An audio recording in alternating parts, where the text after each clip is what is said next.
Yo, what's going on, people? You know who it is. It's your boy Tay Wiz, live and direct for the man cave as usual. Yes, I've been gone for a minute, but I'm back. But first and foremost, man, look, been on doing some big things right now. Hey, I'm on iTunes, Spotify, SoundCloud, Stitcher, Anchor. Man, head on over, check us out on the podcast. Me and my homeboy, we got the podcast going. You can follow him on Instagram at SNF_MTSRD4. Then on Twitter, you can follow him at Marcus Senior _2B2G. Man, first and foremost, man, I'm back. You see I'm back. You see what I got on my head? NBA Finals Championship hat. Which one of these teams is going to hoist the Larry O'Brien trophy when it's all said and done? Brown, bring me one of these. Check me out. We here, baby. The Golden State Warriors. 5 straight NBA Finals. All you can do is say, wow, dynasty. Can they get their 4th ring in 5 years? That's huge. So big numbers to field on that. And the one thing I'm looking at this series coming into it. Can Steph Curry get the Finals MVP? We know Kevin Durant got the last 2. And we know Iggy got the other one. Will this put a stain on Steph Curry legacy just because he don't have a Finals MVP?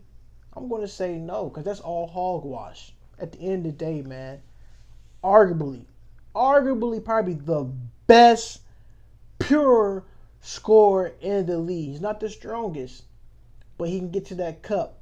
And for some reason, my one homeboy keeps saying, man, the basketball has a device in it for Steph Curry, and there's no way he's shooting threes like that. He said the guy got robotic arms. Like I've been telling everybody this.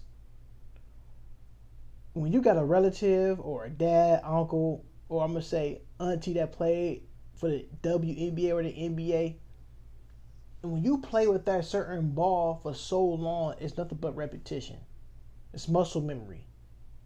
He's been playing with that same basketball since he was a little kid. And he grew up with that ball. Him and that ball are best friends. And I keep telling people this. You practice hard, and it's going to show on the floor. You are what you are at the end of the day. Him and Klay Thompson might be gym rats. They say they take about another like 300-400 shots after certain game situations. So you're looking at the guys who are perfecting their craft on the floor, and you can't be mad at that at all.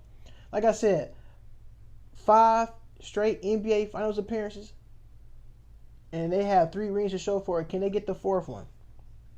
And this will be a good series. You talking about the Golden State Warriors are ranked number 1 on the high power offensive side, and the Toronto Raptors are ranked 2nd in the league in the defensive efficiency at 99.6. So you're looking at which team is going to smell blood first? Will it be the Warriors, the defending champions? Or will it be Kawhi Leonard, the cyborg, who's going to make his presence felt out there? We know he's a Finals MVP too. Going back and beating that Miami Heat team when they had the Chris Bosh, the Dwayne Wades, and LeBron James people of the world. And you looking at how he made his mark on the game. Kawhi Leonard is versatile. He's a two-way player on the floor, and he's played defense and offense. But you looking at who's going to be the X factor for these Raptors to go along with Kawhi Leonard. We know what Kawhi Leonard is going to bring to the table.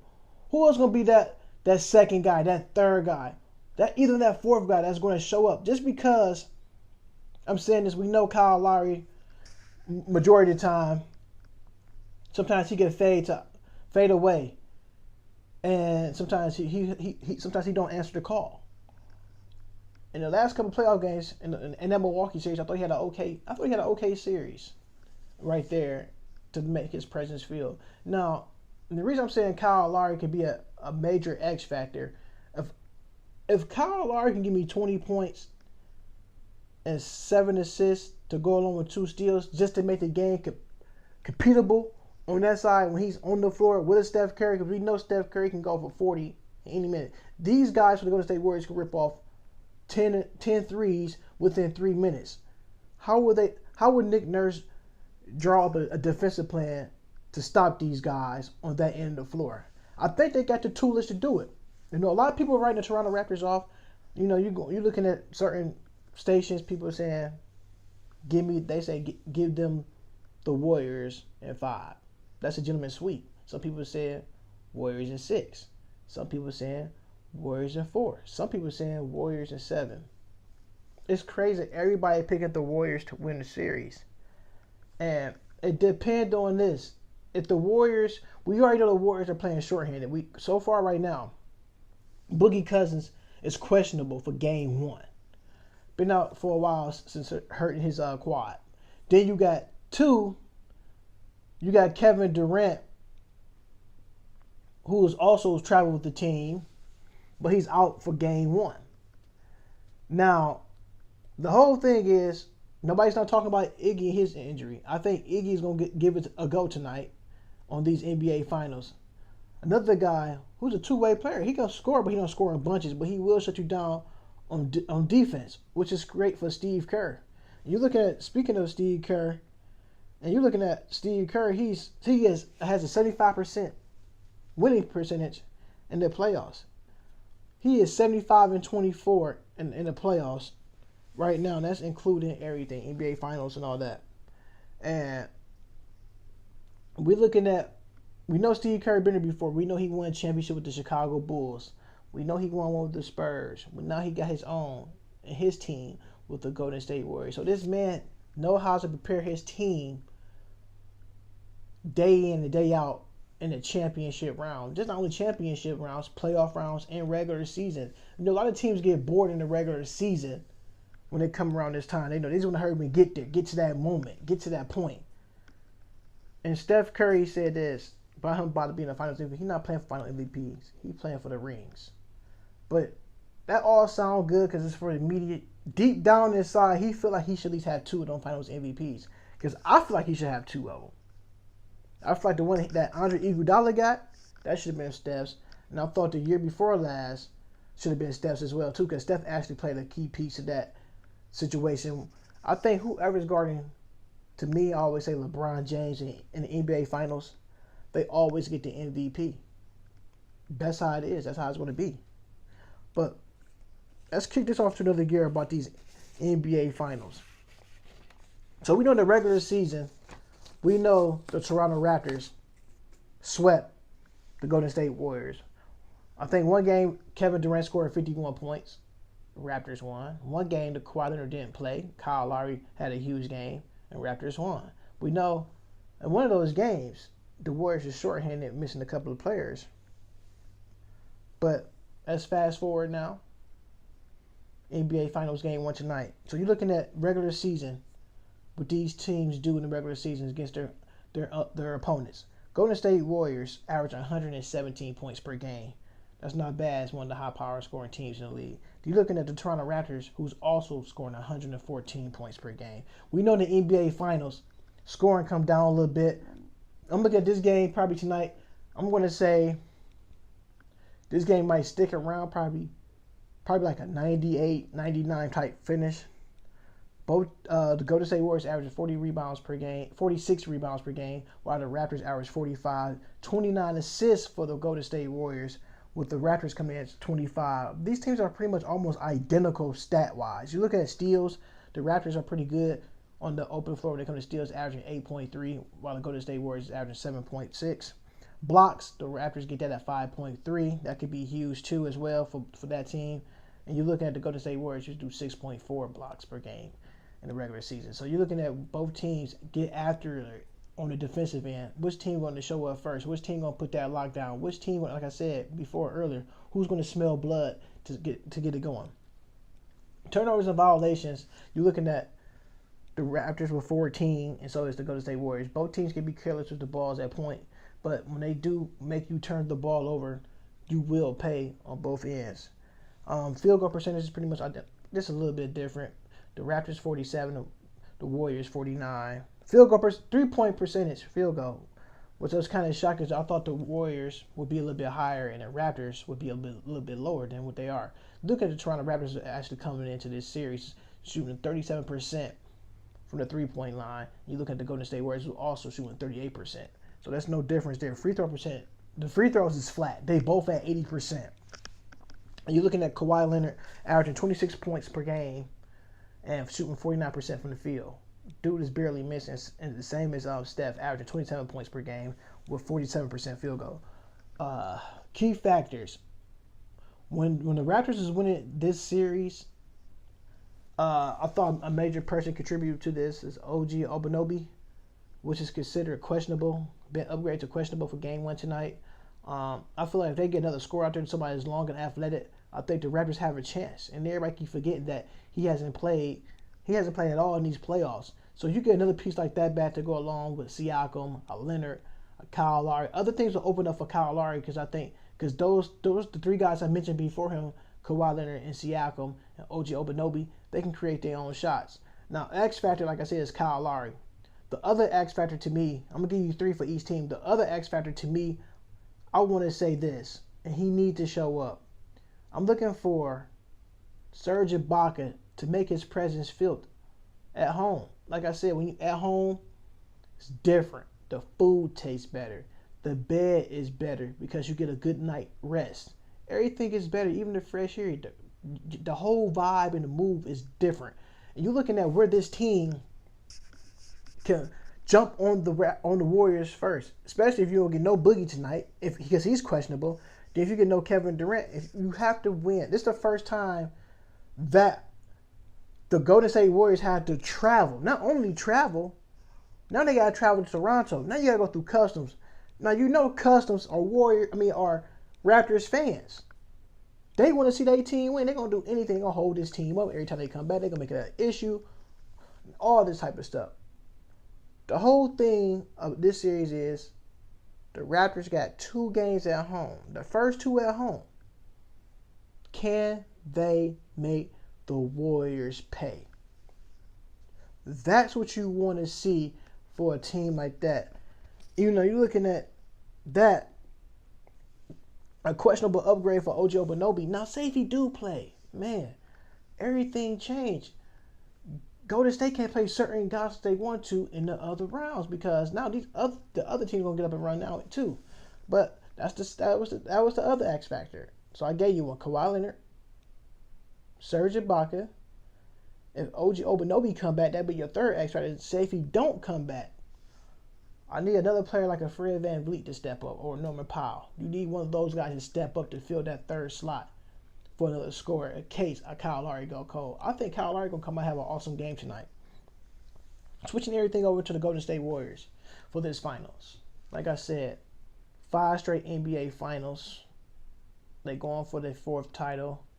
You know, the 73-9 season ended with a Cavaliers ring. Look, champions, baby. Champions respect other champions at the end of the day. And I get killed because people think I'm a Warriors hater. Not a Warriors hater.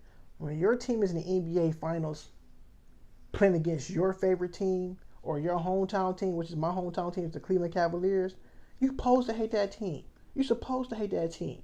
But you respect that team as a champion. They respect the Cavaliers as a champion, and I respect them as champions. They all got rings. At the end of the day, somebody's going to be hoisting this up sooner than later. And we're going to get to that in a minute. So, like I said, we're going to switch everything back over to the Golden State Warriors. Look at the Golden State Warriors. Boogie Cousins is questionable for Game 1. Now, haven't seen no real NBA action since the injury. How does he going to fit in? Is he going to fall right in easy? Is the flow of the game will change? Because Boogie's not a fast-paced tempo player. He's more, you get to get up in your offense and set up half-court style. So how would you fit him in the offense the way this team been playing at a high rate, especially without Kevin Durant in the playoffs? Even though Kevin Durant's not playing, man, that team is almost unguardable, unbeatable. But for damn sure, if you got no KD going or no Boogie, Toronto got to steal one of these games. And if he do decide to play tonight, like I said, what type of game would Boogie have? We know it's the NBA Finals. We know that team want to do what it do to make another push to win a championship. Like this morning, Clay said he's not listening to no Drake. He's in kill mode. Now, meaning by he's in kill mode, he's straight focused. So when that ball go up and the dust settles and the smoke clears, I want to see everybody playing hard. I think Toronto fans is going to be hyped. I think that building's going to be super loud. I think that building's going to be louder than the Oracle Arena. We know the Oracle is their last year standing this year, and I think you got some key facts. What's going in tonight? You got the Golden State. Like I said, you got the Golden State Warriors 5 straight NBA Finals appearances. The last team to do that was the Boston Celtics from 1957 to 1966. That is key. The Golden State Warriors will be seeking their 3rd championship. The only teams to win 3 straight championships over the last 50 years was the 2000 and 2002 Lakers, the 1991-93 Bulls, and the 96 and 98 Bulls. Now, can the Golden State Warriors join that elite company? A lot of things is going on with that. It's a lot of history being made. A lot. The Raptors have won at least 50 games in each of their last 4 seasons before this 4-year streak. Toronto never had reached a 50-win season, which is kind of weird. For the first time in 17 years, Toronto Raptors swept 2-game regular seasons versus the Golden State Warriors. I didn't know that. That's key. Kawhi Leonard has also scored 561 points in 2019 postseason, which is making him the 6th highest all-time. The 6th, listen to that number, the 6th all-time total scorer heading into the NBA Finals. 6, and they playing in the 6. Wow. Kevin Durant right now is averaging 31.7 points per game in the NBA Finals. So that is ranked as the 3rd highest ever. Rick Barry is the all-time leader at 36.1, followed by Michael Jordan with 33.6. Steph Curry has made a record 98 3-pointers in the NBA Finals. He's going to shatter that. Not too bad. Nick Nurse is the first former G League coach to lead a team to the NBA Finals and to a G League championship. Toronto Raptors. Jeremy Lin appeared in 29 Golden State Warriors games as a rookie in the 2010-2011 season. This is pretty good. This is what I love right here. This is what I love about the NBA Finals. And these are feel good stories. 16 combined G League experienced players are on these rosters.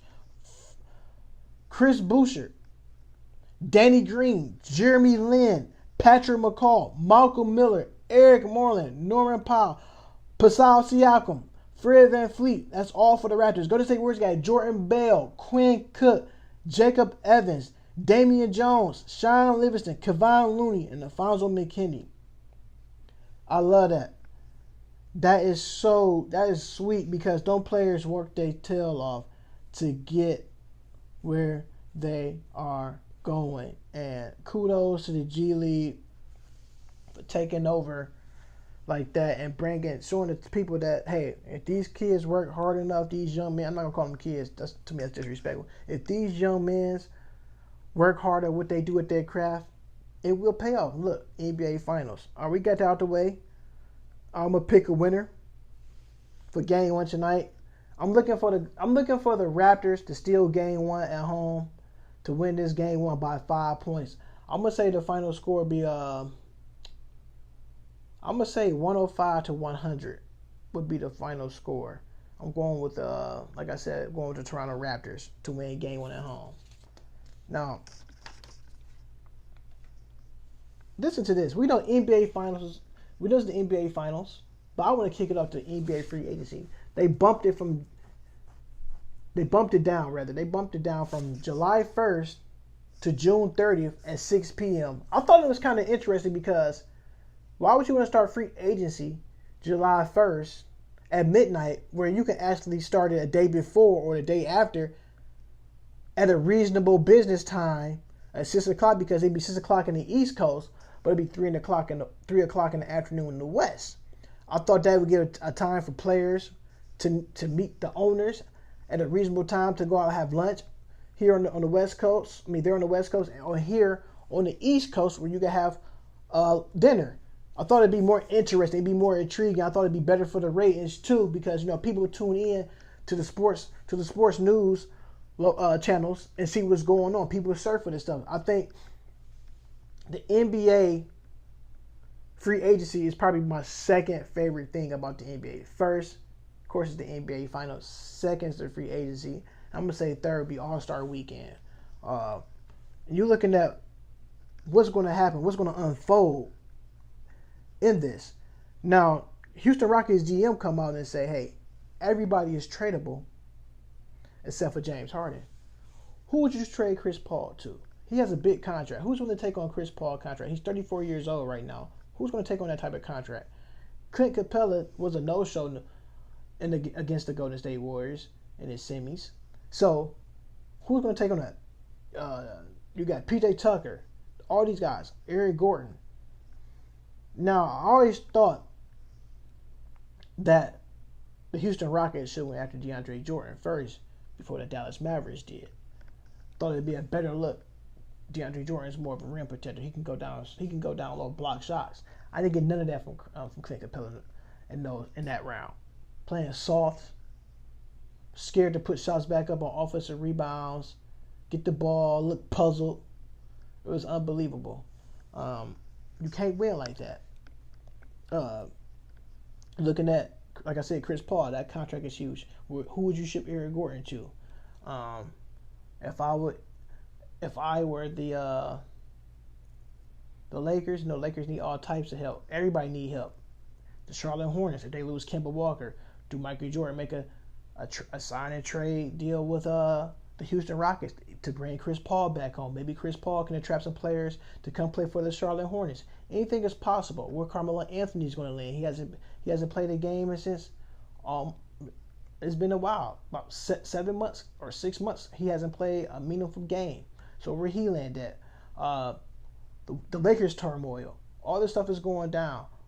A lot of things are going to happen on the 29th, but them contracts are coming official July 7th. Even though they bumped the free agency down period from July 1st down to the 30th. Now, I mean from July 1st down to June 30th. So now, so a lot of things going on. NBA draft. Anthony Davis, the New Orleans Pelicans. I always want to tell people this. I always say this. I know everybody's mad at Will Demps, but at the end of the day, the New Orleans Pelican fan base, y'all should be thanking Will Demps. He did not trade Anthony Davis, and y'all wound up the first pick in the 2019 NBA draft, and nobody's not talking about that. Nobody's not talking about it. Nobody's not talking about it. They just said Will Demps did a terrible job. I'm listening to some things. Then you got David Stern gonna come out and say about the Pelicans. This is one of the worst ran organizations in the NBA. This is the commissioner speaking like that about a team, about I'm gonna say franchises that he used to commission. The commissioner is talking bad on his product that he commissioned. How do you respect somebody like David Stern to come out and say that about an organization? You know what's so terrible about that? The league used to own then the New Orleans Pelicans, with the New Orleans Hornets. They the one who stopped the Chris Paul trade from going down from the LA Lakers. He was part of that, folks. He gonna say red bad. You the commissioner make the league look bad. All of a sudden, you gone. What happened? Now you want to come out and talk because you're not in the league no more? Come on, man. Have a seat, man. You can have thousands of seats. I want to hear that from you, David Stern. You ran from the league. We don't know why. Let's be honest. I'm calling a spade a spade. That's how I feel. A lot of things is going on in this league. Kyrie Irving said he's torn between the Brooklyn Nets and the Los Angeles Lakers. Kobe Bryant, his mentor, I've been telling people this for the longest. Once LeBron James left him to play for the Lakers and Kyrie went to Boston, I always said that LeBron James and Kyrie meshed together like peas in the pod. They won a championship together back in 2016. I thought Kyrie Irving, when he was at Boston, yeah, they came out, they said that's a team he preferred, but he never said he was going to sign there. It would shock me if he would.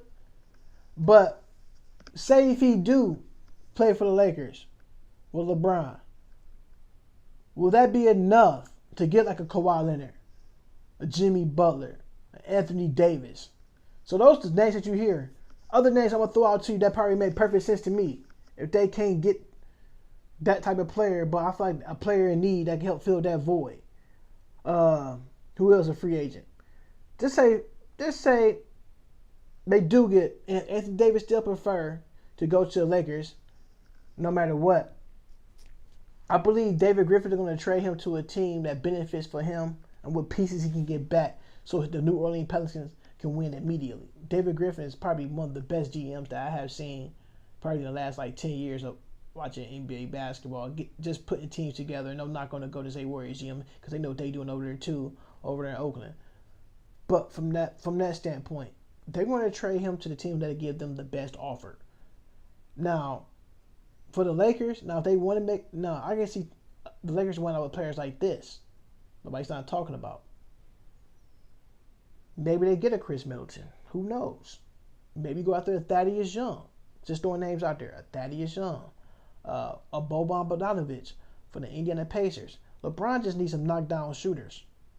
I just think the squad he got is okay before the injuries. Before he got injured and the other players were down with injuries, I thought that team had what it takes to make a push. I didn't say win the championship, to make a push to be an NBA playoff type of team. They had it. Everybody started getting injuries. Come with the game, folks. That's the territory of the game. It comes with it. Now, this summer it's gonna be hectic. It's gonna be a lot of surprises. You're gonna see a lot of players get big time contracts. Who's not making, to me, who should be making that type of money, who's not living up to the expectations. He's just going off the year they had. Like a Kemba Walker. I don't believe Michael Jordan's going to retain that contract, a 7-year deal for $221 million, Supermax deal. Even though he made third team NBA, Klay Thompson said he got snubbed. Because the reason why Klay Thompson said he got snubbed, he couldn't believe it because he cannot get his Supermax deal. Because now instead of making $190, he's making $140. So he's leaving about $50 million. He's leaving $50 million on the plate. And a lot of things going to shift that way. I want to talk about this. So, R.J. Hampton forgoes college, is taking his NBA talents to the Australian National Basketball League. He will be playing for the New Zealand Breakers. I think everybody should be thanking this player, Brandon Jennings. Brandon Jennings was a point guard from Oak Hill Academy. He said, you know what, I don't want to go to college. He had an intent to go to USC, I believe. He said, nah, I'm good. I'm going to go overseas and play basketball. He went overseas and played basketball. Got drafted by the Milwaukee Bucks. He had a signature. He was the first athlete for Under Armour, basketball-wise, to have his signature shoe. The reason I knew that, because I had a pair.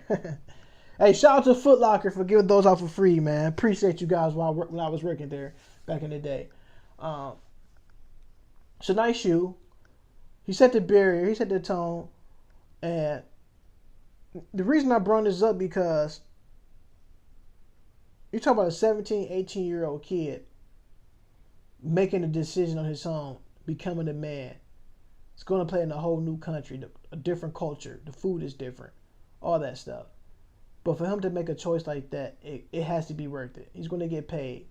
Because now colleges, if you look at where colleges rank amongst money, first of all, kids go to school, students, I can call them kids, young men and young women attend these universities across the country, and they make it bank. You graduate, you gotta pay this. You gotta pay that. Some people take out student loans. Some people gotta pay about $40,000. You already in debt as soon as you walk onto the university. Not only you in debt, the school is making money off you twice, especially if you're an athlete. Some athletes get full rides. Some athletes get partial rides. The ones who get partial still have to pay. Imagine the ones who walk on and make a basketball team. You still got to pay.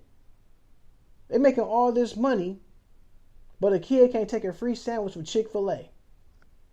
But these universities are making 30 to 40, 50 million easily. Easily. We ain't even talking about football season. Basketball season probably bring about 20, 35 million. You talk about some of the big colleges in football, the Ohio States, Alabamas, Michigan, we can keep naming USC, all these football schools, the Florida Gators, all these schools making money. Some of these schools make a north of $100-something million off the football season, let alone. But these kids can't get, I know, but most people will say, yeah, they get paid, they get a free scholarship and the lunch. But this the part that hurts me right here. A kid get injured, break his leg playing football. He or she break her leg playing softball, gymnastics, whatever they may do in college at the collegiate level playing a sport. They fall and break their leg. Guess who paid that bill? University don't. You do. Highway robbery. And follow what I'm saying. I'm getting to the point right now before I wrap this up. A kid can't forgo. I'm going to call him a kid because they're 18. A kid can't declare himself eligible for the NBA draft. Hold on. But at 18 years old, you want me to declare myself to the Army and sign an Army card. Wow. Wow.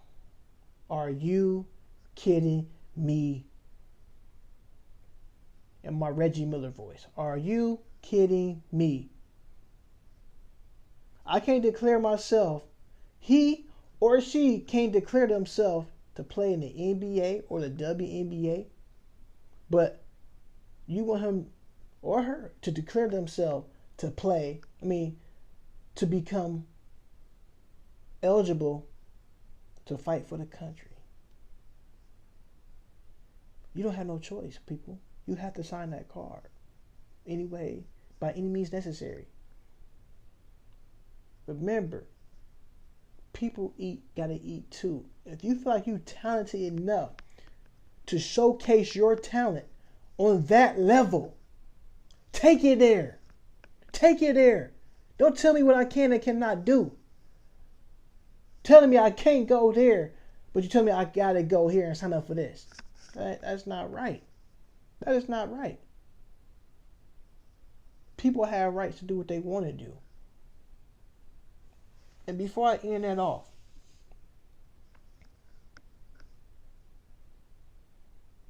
NBA Finals tonight, baby. On that note, I'm out of here.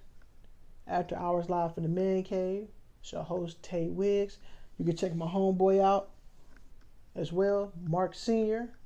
_ 2B 2G. That's on Twitter, baby. And like I said, you can check us on the podcast, iTunes, Spotify, Anchor, Stitcher. We there. After Hours from Live from the Man Cave. I'm out of here. Tay Wiggs. Peace.